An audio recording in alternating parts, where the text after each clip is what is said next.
Olá, está começando mais um episódio do podcast do Olhar de Cinema, Festival Internacional de Curitiba. Meu nome é Irineu Neto, sou apresentador do podcast junto com a nossa anfitriã, a Lorraine Mendes. Oi, gente, um prazer estar aqui mais uma vez. No episódio de hoje, a gente conversa com o cineasta João Vieira Torres, que apresentou o filme Aurora na Mostra Competitiva Brasileira aqui no Olhar de Cinema. João, obrigado por aceitar o convite de conversar com a gente aqui. Obrigado a vocês, obrigado pela oportunidade de estar falando do Aurora nessa janela. O festival já é digamos, um acontecimento para o filme, porque ele pode nascer em condições maravilhosas que o Olhar de Cinema propõe para os cineastas e para um público, né? Então, agradeço por mais essa janela. O filme, o primeiro grande evento na trajetória do filme foi a participação dele num festival de documentários da Suíça, o Vision do Réel, que é Visões da Realidade, né? Você poderia falar um pouco sobre como foi ser selecionado pelo festival e a recepção que o filme teve lá fora? Foi um momento muito bonito de ser selecionado por o Vision du Réel, porque eu acho que eu nunca recebi uma carta de aceitação, né, um e-mail de aceitação tão pessoal e tão profundo com relação ao que é que o filme conta, incluindo questões que não são nada suíças, como questão de ancestralidade. Todos os povos têm questões de ancestralidade, mas de ancestralidade afro-indígena brasileira, que as pessoas entenderam o filme quase como uma oferenda fílmica. E eu disse, nossa, esse e-mail tá vindo da Suíça, tipo mesmo, sabe, falando nesses termos. E a gente chegou lá e o filme foi super bem recebido. É um festival com uma seleção incrível e que traz muita visibilidade para o filme, né? Assim, depois de ter passado lá, a gente teve vários convites para que o filme fosse enviado a outros lugares, e eu acho que isso foi importante. Mas mais que tudo, ter um lugar, eu aprendi com o Vision e com o Olhar, que é um festival que já acolhe o meu trabalho há muito tempo, que a gente tem que os filmes têm que estar onde eles são amados e onde eles querem nascer, onde eles têm que nascer, porque tem que ser bem recebido. São trabalhos longos que a gente desenvolve e precisa desse cuidado para que o bebê encontre o público, né? O público certo, né? O público que legal. certo. E como é que, falando em público, né? E como é que foi aqui no cinema? A recepção do público, como é que foi aqui no Olhar?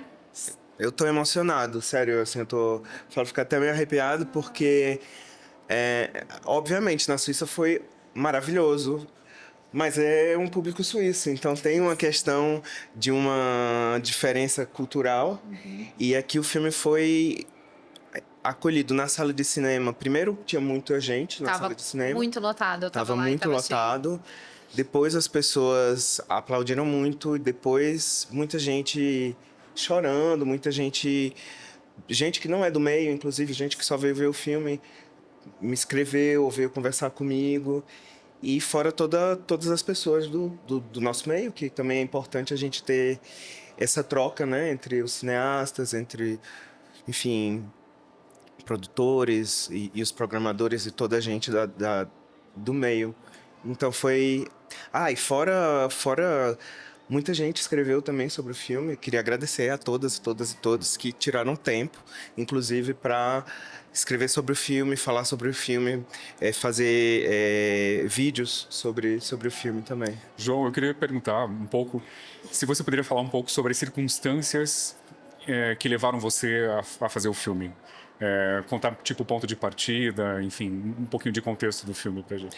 Então, a história do filme começa num sonho, onde eu conto à minha mãe que eu vou buscar as crianças que minha avó ajudou a nascer, porque minha avó, uma das minhas avós, foi parteira durante 40 anos no Alto Sertão da Bahia, num lugar que chama Juá, que é seria o mais perto de Juazeiro Petrolina, mas é muito para dentro, assim, da Caatinga, não é uma cidade.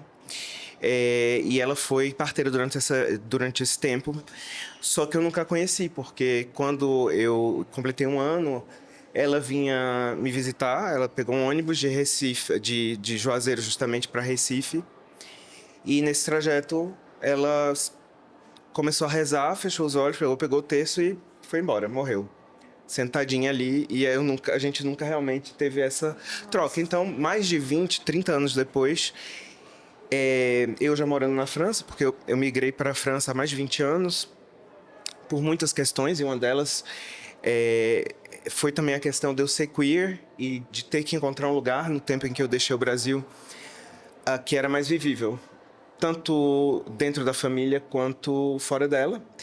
Então, é no momento, depois desses 20 anos que eu tô fora, que eu vou receber a nacionalidade francesa, depois de muita dificuldade, porque ser migrante é difícil e, sobretudo, em países do norte, né, onde tem várias questões complexas para quem é racializado, para quem é estrangeiro, enfim. Aí eu recebo, eu tenho esse sonho, porque logo no momento onde eu ia receber minha naturalização, quando eu fui receber minha naturalização, para minha surpresa, eu recebi um certificado de nascimento francês. Então, eu sou libriano, mas no meu certificado de nascimento, eu nasci em outubro, 14 de outubro, mas o certificado de nascimento francês é datado do dia 20 de junho de 2013. Sim, você até fala que é uma criança, né, no filme. Eu sou uma criança agora de, acho que 9 anos, né? Já tô grandinho, já vou entrar na adolescência. Não sei como é que eu vou ser, mas eu tive esse sonho nesse momento, sobre minha avó parteira. E nesse sonho, o que eu contava é que, em francês, era um sonho que eu falava em francês com minha mãe, ela não fala francês na vida real. Quer dizer, o sonho também é real, é uma vida real outra. Mas eu digo, nessa realidade daqui ela não fala, mas no sonho ela falava. E eu contava para ela, dizia, mãe, olha, eu tô indo buscar as crianças que minha avó ajudou a nascer. E ela me perguntava se eu não ia ter medo dos espíritos. Porque desde muito criança eu sou visitado por energias, por antepassados, por coisas sensíveis que eu não sei muito bem como definir, mas sempre tiveram muito presentes na minha vida. E aí no sonho ela me perguntava, você não vai ter medo dos espíritos? E eu dizia, se tiver espírito, ao menos eu não vou estar só, porque o que eu vou buscar é a Aurora, que era o nome da minha avó, daí o nome do filme, mas o que eu vou encontrar é muito mais sombrio. Je vais chercher l'aurore, mais ce que je vais trouver est beaucoup plus sombre. E aí eu me acordei, tipo assim, eu disse, não é possível, que coisa estranha. Eu até gravei um áudio que eu mandei para minha mãe, contando para ela e tal, e surgiu a oportunidade, por ali, algum tempo depois, de eu fazer uma pesquisa sobre memória coletiva, que me foi proposta por um festival de performance no Museu Centro Pompidou, que é um museu lá em Paris, um museu importante, e que falava sobre memória coletiva. Então, a partir daí eu disse, eu acho que seria um momento de talvez ir atrás de entender o que é esse enigma vindo do sonho com relação a esses filhos de parto da minha avó e essa coisa sombria. E aí eu pude vir para o Brasil fazer essa pesquisa, fiz um workshop, era em parceria com o Museu da Imagem do Som em São Paulo e o Centro Pompidou. Fiz um workshop lá sobre memória coletiva, que basicamente eu perguntava para as pessoas que se inscreviam no workshop, que era um workshop de criação de roteiro, de criação coletiva, para elas me contarem, tipo, para serem selecionadas, elas tinham que escrever um texto contando o nascimento delas. Mas até um momento onde elas poderiam lembrar.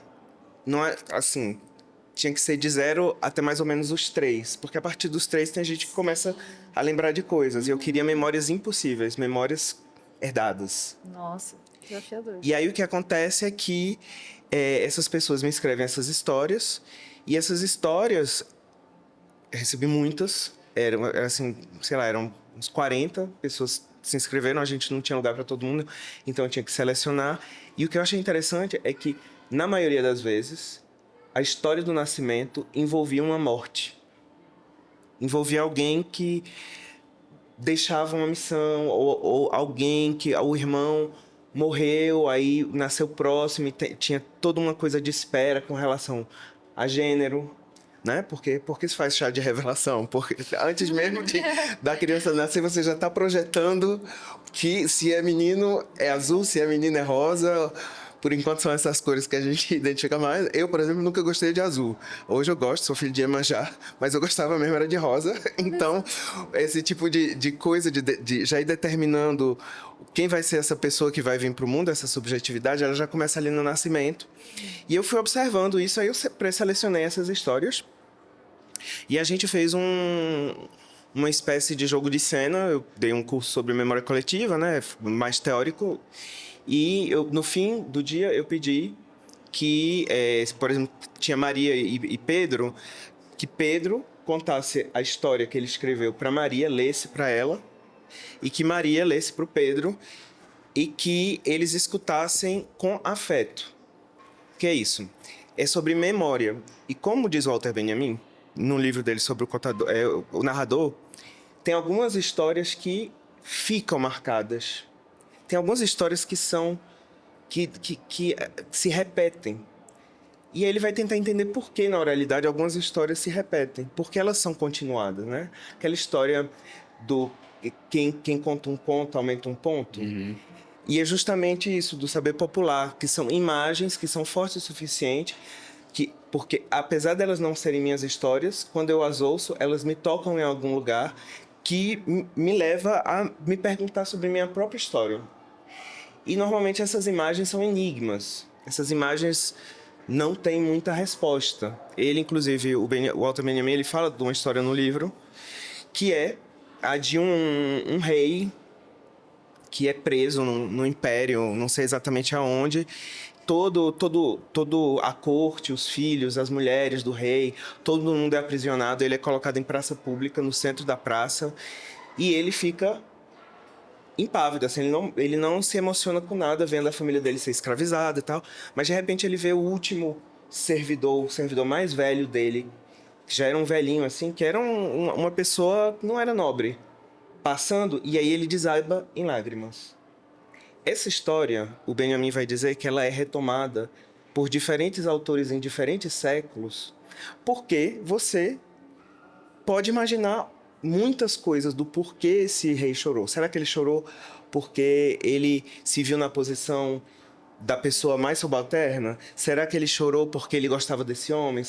Então, eu pedi para as pessoas, no caso da nossa oficina, contarem suas histórias, e quem escutasse guardasse o que as emocionava, o que as tocava. E a partir daí, no dia seguinte, eu pedi para eles dormirem e sonharem, se possível, né? Que a gente não comanda os sonhos.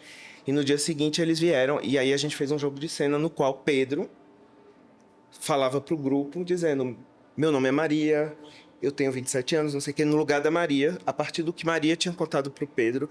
E assim, da mesma forma, Maria ia falar da história do Pedro na primeira pessoa. Então isso criava uma confusão de gênero, de sensibilidade, do porquê. E a pessoa que estava contando a história tinha o dono da história sentado ao lado, na frente do público.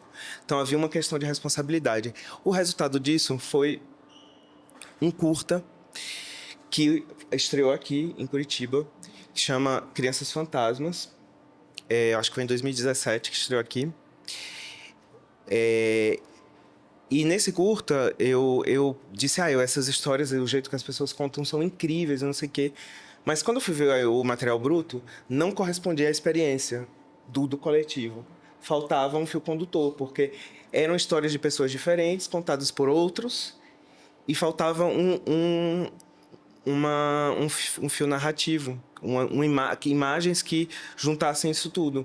E aí a montadora do filme, do Crianças Fantasmas, que é uma das montadoras desse filme do Aurora, por acaso viu que eu tinha, nessa minha pré-pesquisa, porque isso tudo foi o que me possibilitou ter dinheiro para fazer a pesquisa pro Aurora. Caramba, foi... Nossa, olha só. Ela viu as fotos que eu tinha pego da minha avó. No meu álbum de família tem fotos da minha avó, fotos do meu nascimento, mas também tinha fotos do enterro da minha avó. Mas foi intencional, era quase que um ensaio para você poder depois pensar outro ou não? Foi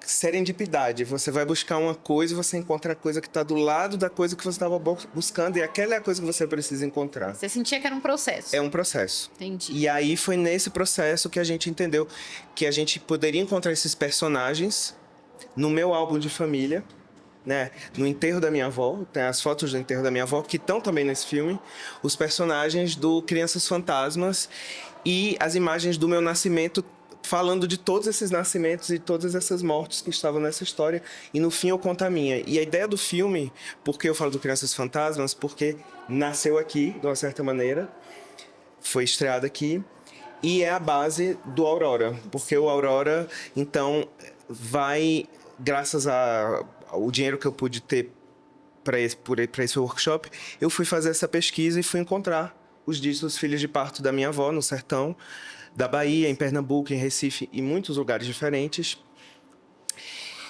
E aí esse processo da contação de história e da oralidade foi o que eu comprovei. Eu perguntava sobre minha avó e o que as pessoas respondiam eram histórias, algumas delas que se repetiam, sobre mulheres da minha família, outras mulheres da minha família. Sim. Mulheres da minha família que tiveram destinos um tanto trágicos. Que coisa, né? E eu ia te perguntar um pouquinho do roteiro, porque é uma história muito íntima, né? Também, ao mesmo tempo, você trouxe muitos elementos para compor, muita pesquisa, muito estudo. Como é que foi a elaboração, o processo, né, de desenvolvimento? Foi um processo com muita análise também, muito ebó, pai de santo, tudo isso necessário, porque foi um processo longo de 10 anos, que eu comecei primeiro escrevendo um texto muito pessoal, que serviu para essa performance, porque houve uma performance também, muito do texto da performance, onde eu conto essa experiência em primeira pessoa e utilizo material de pesquisa que não está no filme, mas feito como uma vozinha, né? Eu estou no palco acompanhando o filme e fazendo uma espécie de ritual enquanto eu vou contando essa história, que foi o argumento. Esse argumento eu publiquei também como forma de livro. E aí entrou o Marcelo Caetano. Esteve aqui com a gente também, muito legal. Marcelo Caetano e a Débora Viegas, que são duas pessoas que são dos roteiristas do filme, que me ajudaram a dar uma forma e que o filme encontrasse também a distância justa. Porque, como são histórias da minha família, eu não queria que fosse um filme analítico, não é um filme sobre mim, não é um filme sobre... Eu estou presente, foi uma decisão... Eu demorei muito para estar dentro do filme, mas foi necessário. E eu acho que foi uma decisão justa. Mas justamente porque eu não queria falar sobre mim, sobre minha família. Eu falo sobre minha família, eu sou personagem, mas para abrir como um álbum de família, a partir de coisas muito íntimas, mas que abrem para questões que não existem só na minha família. E isso aqui é o que está sendo mais bonito. Por exemplo, teve uma pessoa que veio falar comigo que chorou muito, dizendo que ela acessou coisas a partir das histórias que são contadas. Esses causos, essas histórias que eu também vou buscar em jornais sobre as mulheres da minha família, sobre minha própria história, que falam das histórias de muitas famílias no Brasil, que estão ligadas à questão de violência de gênero, à resistência também, não só de coisas pesadas, mas também de coisas que... Como é que as pessoas fazem para sobreviver a essa maldição que me falam no meu filme que minha família tem e que aparentemente existem em muitas outras famílias. João, no cinema de hoje, eu percebo, não sei se chega a ser uma tendência, mas alguns documentários estão interessados numa espécie de embate entre a ficção e a realidade, né? Na tensão entre esses dois elementos. Essa é uma discussão que te interessa? No teu filme, esse embate faz sentido? Você pensa sobre isso? Pode falar um pouco sobre... Dentro do cinema, sobre ficção Ou na tua produção cinematográfica, a relação entre ficção e documentário? Documentário. Olha, é uma questão que eu não penso... Assim, não é uma questão determinante para mim, porque eu acho que há muitos níveis de realidade que se sobrepõem. Mesmo aqui, né? Me chamou a atenção, você falou que o sonho é uma realidade, né? O sonho é uma realidade. O sonho para mim é uma realidade. Porque o sonho faz você fazer coisas. Então, ele tá em contínuo com o que a gente está aqui hoje, né? Fazendo. Às vezes, você, no sonho, se você vê ele de maneira muito mais... Não vou falar de maneira psicanalítica, que não é o meu... Apesar de eu fazer análise, recomendo a todas e todos que podem, porque é um luxo, que é muito importante. Mas eu acho que o sonho, além disso, né, de como processar esse mundo de coisas, esse mundo de impulsos que a gente recebe durante o dia, durante a vida da gente, que a gente tem que deixar o HD processando durante a noite para poder acordar e se entender melhor. E tem isso, mas também tem uma coisa de que é um espaço de muita porosidade, de muita liberdade. Então, nesse lugar, às vezes a gente pode se encontrar diferentes realidades que existem dentro da gente, e diferentes seres, como é o caso da minha avó, que não apareceu para mim exatamente. Ela apareceu para mim em sonho uma vez, mas como em outros momentos, é uma realidade paralela, porque ela tem agência sobre a realidade que a gente vive aqui, de uma certa maneira. Ela provoca a gente a fazer coisas, e eu acho que isso é interessante. Então, para mim, dentro do cinema, o que eu gosto é filmes. Normalmente, eu gosto de muitas coisas diferentes, mas eu gosto muito de filmes que tendem a não manter essa dicotomia entre documentário e ficção de maneira tão, assim, separada. Porque, no fim das contas, qualquer filme, eu fiz um doutorado, desculpa se a gente vai falando muito, blá, blá, blá, porque justamente eu fiz um doutorado, meu doutorado na Escola de Belas Artes era sobre a utilização de documentos na arte contemporânea. E aí a gente se perguntou muito o que é um documento. O que é um documento? Um filme, por exemplo, vamos pegar o filme do Marcelo Caetano. Do Marcelo Caetano, o Baby, né? A gente pode considerar ele uma ficção? Mas se você pegar daqui a 20, 30 anos, aquilo ali, além de ser uma ficção, vai ser um documento de um momento exato, de uma comunidade queer, das questões que se colocavam ali. A gente pode ver ele como uma ficção, mas a gente pode transformar esse filme, como a gente transforma, como os pesquisadores transformam na história do cinema e em muitas outras coisas, os filmes em documentos de algum momento histórico. Então, acho que essa realidade, essa divisão, para mim, ela não é tão... Assim, eu gosto quando ela é expandida. E aí, com relação ao documentário, eu gosto muito quando os documentários também trazem esse aspecto da ficção, né? Se a gente pensa no primeiro documentário, dito documentário Nanook of the North, né? Aquilo ali muito daquilo ali foi em estúdio, foi colocado em cena. Encenado e tudo. Foi encenado, aquelas pessoas... Enfim, tem várias questões éticas ultra complicadas. Então, a gente já nasceu como uma ficção. O documentário oficial, né, assim, dizem, né, que bom ouvir isso. Porque a gente estava numa discussão exatamente sobre isso. O quanto esse gênero documental tem muitos espaços de existência, né, e de possibilidades de se fazer de uma forma estética diferente também, né? Muito interessante. E onde você situa a Aurora nesse contexto? Onde eu situo... Quanto gênero, né, e classificação de... Eu acho que é um documentário, sem sombra de dúvidas, mas é um documentário onde o sonho é transformado em arquivo, não em arquivo, mas em documento, né? É um documentário que documenta sonho. Então, como é que você documenta alguma coisa que é indocumentável? Porque você pode dormir do lado da sua companheira, e você está sonhando... A pessoa está sonhando e vocês não estão sonhando o mesmo sonho e nunca ninguém vai entrar num sonho do outro praticamente. Enfim, então são coisas muito íntimas e às vezes até isso é uma coisa que eu sempre... Uma das coisas que me motivou a fazer o filme foi porque uma vez eu estava conversando com colegas de escola na Europa, lá onde eu estudava, e eu fui contar um sonho qualquer, não tinha nada a ver com o filme. E aí a pessoa me disse, nossa, mas que coisa brega, né? Falar de sonho, contar sonho. E em inglês se diz it's dull, é uma coisa assim para quem não é interessante. E eu acho que o sonho não é, apesar dele ser muito individual, ele é um espaço de criação de coletivo. Por quê? Porque a partir do sonho, eu tendo a... Toda vez que quando eu estou na casa dos meus amigos, ou estou com os meus companheiros com quem eu moro, eu sempre pergunto o que é que você sonhou, o que é que eu sonhei, porque a partir dali é um espaço de iniciar discussões. Entendi.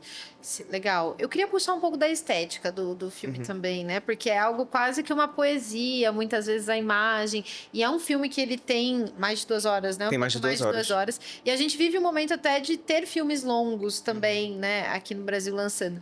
Como é que foi para você conseguir manter essa linha narrativa com bastante tempo de filme e mantendo ainda essa identidade tão poética, assim, na estética? Poxa, aí eu tenho que, mais uma vez, agradecer assim, a toda a equipe do filme, mas a equipe da imagem, né? Camila Freitas, Wilsa Esser foram são as fotógrafas do filme. E elas mergulharam no meu universo, porque realmente eu tenho um universo um pouco... Eu sou meio maluco mesmo, assim. Às vezes, muito sinceramente, eu atravesso a vida e eu digo assim, será que isso aqui mesmo é a realidade? Ou eu tô pirando, entendeu? E aí eu acho que essa coisa do onírico vem muito da justaposição de coisas que são muito banais, mas que de repente são filmadas de uma forma ou vistas de uma forma que põe elas um pouquinho do lado do como normalmente a gente as vê, e aí cria esse espaço poético, onírico. E as meninas têm, assim, elas mesmas têm um trabalho estético muito importante. Elas mergulharam em como toda a primeira parte do filme ser filmada mesmo como se fosse um sonho, incluindo o tipo de lente, a câmera, o tipo de luz. O trabalho que a gente fez no Sertão, que eu acho que é uma das partes que eu acho visualmente mais bonitas no filme, com a Wilsa também, foi mesmo isso, da gente entender como transformar esses lugares, que são lugares em si muito, muito fortes, né? Tem toda a iconografia sertaneja, né? Filmes do Glauber e muitos outros. Mas como é que a gente repensa, e com o Marcelo também a gente pensou muito isso da imagem, como é que a gente traz isso? Por quê? Porque, como você disse, um sonho, normalmente as pessoas dizem, é chato, às vezes eu até entendo as pessoas dizem, é chato ouvir sonho dos outros, porque se a pessoa tem que saber contar bem o sonho. Você não entende nada, né? Não entende nada, porque, eu não sei o que, minha tia sai voando, tal. Se você não traz para dentro... Sim. Então, esse trazer para dentro, no cinema a gente tem algumas formas. Uma delas é a imagem e a outra é o som. E para mim, o som, e aí eu também tenho que agradecer profundamente o Gui Farkas, o Ernesto Senna, o Felipe Mussel e todos que ajudaram no som, porque cada mosquinha que passa ali naquele sertão, cada bicho, cada árvore, cada coisa, foi um som que a gente foi trazer para a imagem, para que a imagem crescesse. Foi o fermento dessas imagens, que em si já eram oníricas, já tinha um grão, uma textura, mas o som foi o que... Eu acho que o som também que trouxe esse espaço. Legal. Tangibilizar do sonho. isso. E a chave do sonho, isso vai soar psicanalítico também, mas a chave do sonho não é o conteúdo, é menos o conteúdo do sonho e mais como você conta o sonho, né? Exatamente. E no filme você acha que isso funciona também? Espero. E eu ia te perguntar, assim, quando você tá fazendo um filme teu, por exemplo, esse, né? Que tem um filme, enfim, que tem toda essa característica autoral, tão pessoal, tão íntimo. Você pesa também aspectos de mercado ou você simplesmente cria primeiro e pensa nisso depois? Olha, nesse eu pesei, claro, mas eu acho que eu não pesei tanto. Justamente, por exemplo, a questão da duração, né? É um filme longo, é um filme de 2 horas e 10 e mais os créditos. E como foi feito em 10 anos, né? Então os créditos longos também. Então, mas eu não pensei tanto nisso, mas eu acho que é uma questão a ser pensada sim. Sobretudo para um primeiro longa, né? Esse não é o meu primeiro longa, é o meu primeiro longa solo. Já tinha feito um outro longa que foi apresentado aqui, que chama Os Pássaros Estão Distraídos, com o Diogo Oliveira, em colaboração. Nós dirigimos juntos. E esse é um primeiro filme solo. E a questão do tempo, da duração, é uma questão de verdade. Porque se você apresenta nos festivais, né, com essa classificação um tanto colonial de classe A, B, C, porque normalmente os festivais A são todos na Europa e nos Estados Unidos, a maioria. Então você também tem que se adaptar a um olhar e a um formato que corresponda ao que o festival pode ou quer mostrar ao mercado, né? Mas eu acho que nesse eu não pude tanto, tipo assim, às vezes eu digo, se eu tivesse cortado 10 minutos, 15 minutos, tal, talvez teria entrado em tal. Eu digo, não, por favor. Esse filme pedia o tempo dele, mas para próximos eu pensarei, sim. Não que isso determine o filme, mas eu acho que é importante sim pensar no público, né? Assim, eu às vezes penso, será que as pessoas estão sofrendo? Né? Porque é um filme longo. Mas aí, no fim das contas, eu também tenho uma calma muito grande com esse filme. Apesar de ser um filme que, para mim, abre muitas portas, né? Filme importante para mim, na minha carreira. Mas eu tenho muita tranquilidade porque eu vejo que ele, como qualquer filme, não é para todo mundo. Tem gente que gosta muito, muito. E tem gente que não vai entrar, porque é isso, e tá tudo certo. Porque as pessoas que gostam muito, que tá sendo muito bem recebido, e aqui eu tô muito emocionado mesmo, assim, porque eu tô me sentindo muito acolhido no sentido de que é um filme pesado, que fala de coisas pesadas, e a gente normalmente conta os sonhos, as coisas duras da vida que acontecem, porque a gente a gente quer compartilhar, a gente não quer carregar elas sós, e porque talvez você ou você tenham alguma coisa que vocês viveram que não vai ser a mesma coisa que eu, que a gente pode cruzar, né? Não tem manual de instrução para viver, então a gente vai pegando aqui e ali, e eu acho que nesse filme tem isso, assim. É um filme que, quando as pessoas que gostam dele falam dele, vem muito também com muita coisa muito pessoal. E eu digo, uau, então foi necessário nesse formato, vamos ver os próximos o que vai ser. João, eu tenho uma pergunta mais, um parêntese biográfico aqui, que eu fiquei curioso. Você comentou rapidamente sobre o fato de ter migrado para a França, e eu fiquei curioso para te perguntar se você teve chance de viver a cultura cinéfila da França, assim, e se isso te influenciou em alguma medida, sei lá, você frequentava cinematecas ou algo do gênero? Eu quando cheguei na França, né, eu era muito pobre, né, e eu, enfim, vivia como au pair, cuidava de crianças, não sei o que, não tinha muita grana, mas tem uma coisa maravilhosa em Paris, que é um cartão de cinema que você pagava na época para estudante 15 euros, uma coisa assim, por mês, e você podia ter acesso à maioria dos cinemas. Que legal. E aí, Paris sendo a cidade que tem muitos problemas, mas uma das qualidades é que é cinéfila, né? Porque é uma das cidades que tem mais salas de cinema ainda, salas de cinema de rua mesmo, né? Não só de shopping center, apesar de ter também as de shopping center. Porque tem essa política deles lá de incentivar o cinema, enfim. Eu comecei a ir muito ao cinema. E um dos meus professores, que virou meu pai espiritual, que é personagem do filme, né? Que eu moro nessa biblioteca de 300 metros quadrados, que é a obra dele. Quando eu comecei a frequentá-lo, e ele dizia, tu gosta de cinema? Eu tinha muita vontade de fazer filme, mas eu não tinha estudado nada de cinema. Ele foi me dizendo, vai no... Então, isso aqui é a Varda, tu conhece? Não, aí tinha na época...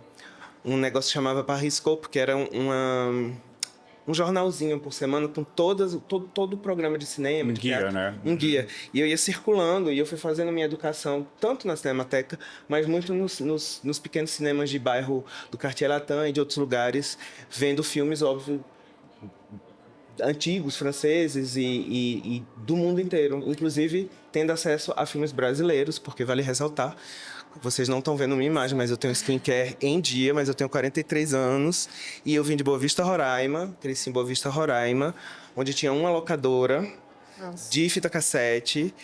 Aos 16 anos a internet começou, então não dava para baixar filme, então não tinha acesso, a gente tinha acesso. O que mantinha a coesão do Brasil, entre outros, era a sessão da tarde, a tela quente. Então você tinha acesso a isso.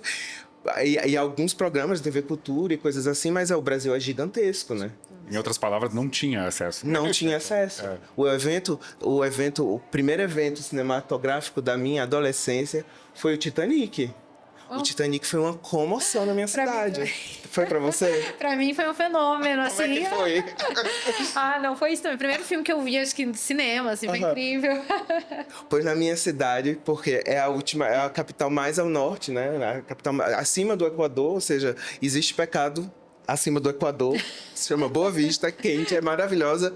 Tem gente fazendo cinema lá, aliás, muita gente fazendo cinema bom lá, mas agora, nesse exato momento, mas é muito longe do Sudeste, né? E do Sul, onde, infelizmente, a gente sabe que existe essa...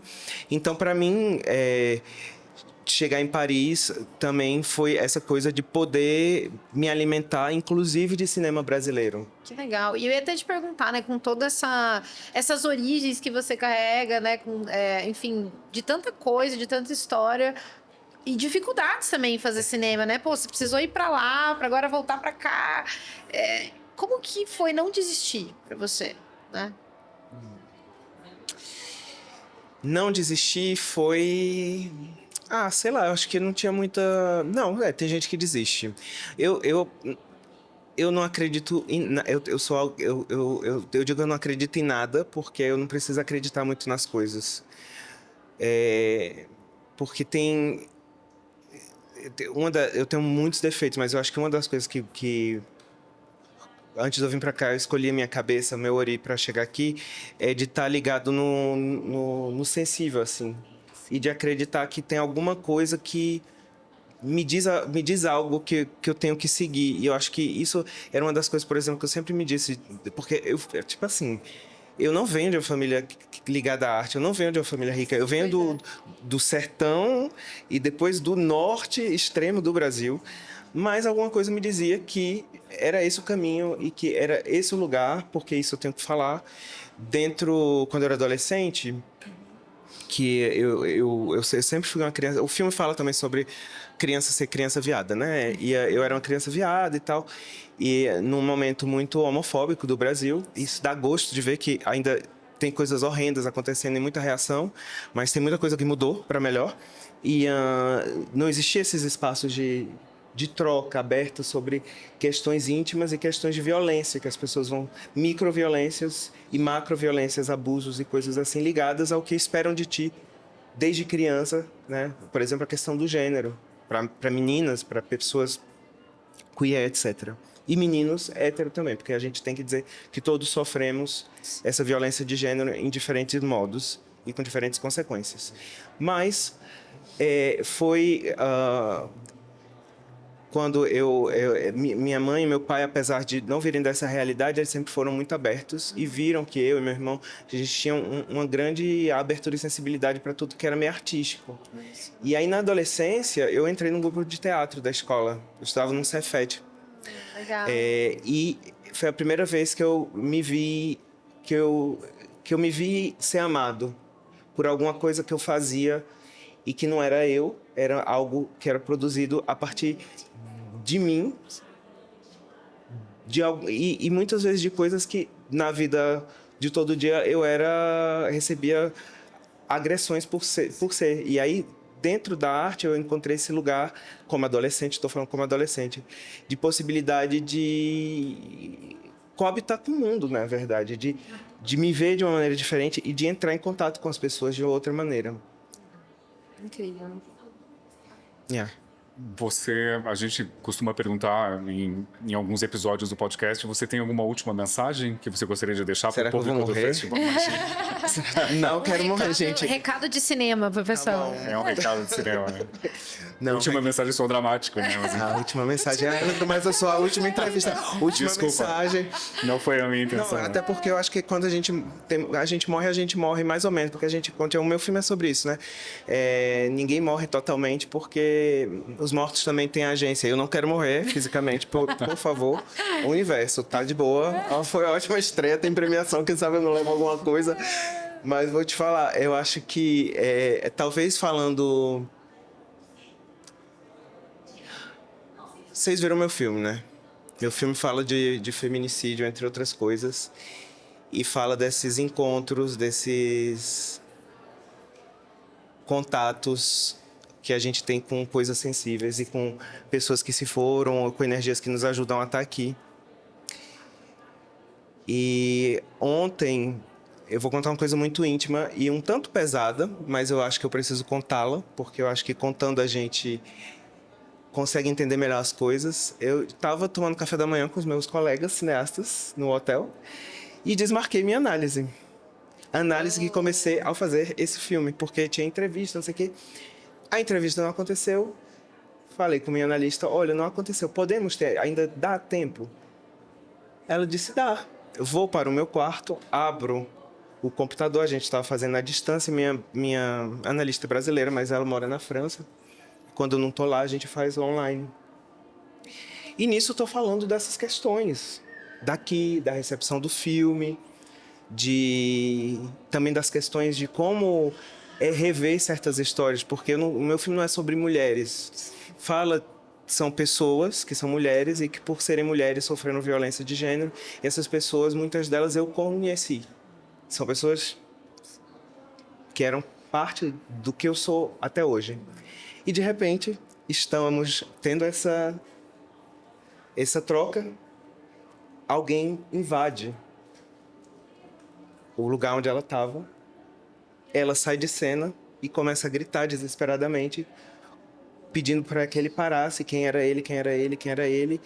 E eu ouvia gritos de alguém que estava sendo assassinado. Fora de campo. Ou seja, meu filme, quando vocês verem meu filme, vocês vão ver que fala muito de não mostrar o horror, porque houve muito horror nessas histórias, mas sempre mostrando o que está ao lado, o que está fora de quadro, os recortes, né? E de repente estou eu, parece mentira o que eu estou falando, mas aconteceu de verdade, estou eu e há esse barulho e eu desesperado, de repente silêncio total, como se ela tivesse realmente sido assassinada. E eu comecei a tentar ligar para alguém na França, para um dos meus companheiros, para uma amiga que também que consulta com ela, porque o próprio do analista é a gente não saber detalhes da sua vida íntima. Sim.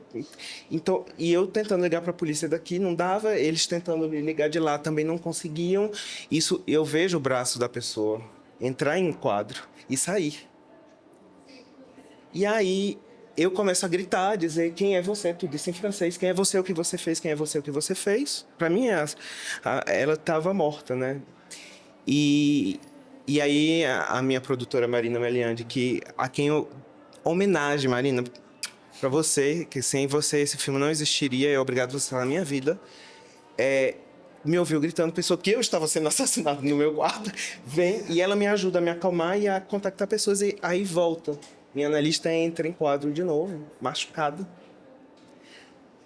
e me conta, depois ela me manda uma mensagem me contando a história, que um paciente do marido dela teve um surto psicótico, mas um surto psicótico direcionado para a mulher, não para o marido, mas para a mulher do analista, né, que é a minha, e a tentou assassinar com uma faca.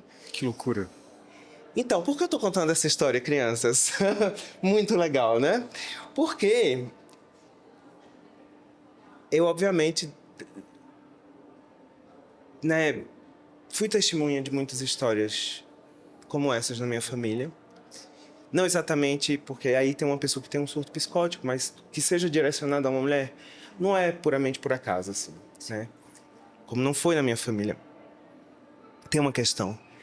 E como é que eu me encontro testemunha do outro lado do mundo num festival onde a gente está falando sobre essas questões?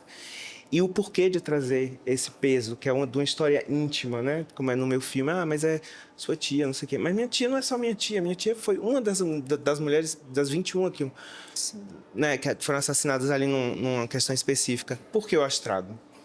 Para me sentir menos só, gente. E para entender que eu depois fiquei muito abalado, ainda bem que Marina estava, e liguei também para o meu pai de santo, o pai Timbó, beijo e a bênção, e para minha avó de santo, e para entender que, na verdade, inclusive minha analista me disse que quando o cara estava tentando apunhalar ela, e que ela conseguiu se safar, não vou contar detalhes, mas ela pensava em mim escutando esse negócio, que era o fim da vida dela, e que eu estava ali escutando. E aí eu fiquei pensando assim, que às vezes a gente passa por coisas muito duras, né? A gente às vezes não passa por elas de maneira direta, mas a gente recebe essa violência e às vezes a gente tá ali só para escutar e só para dizer para o outro, você não tá só. A gente compartilha essas histórias e, como disse minha analista, vamos para a vida. Vamos para a vida, que a vida é hoje.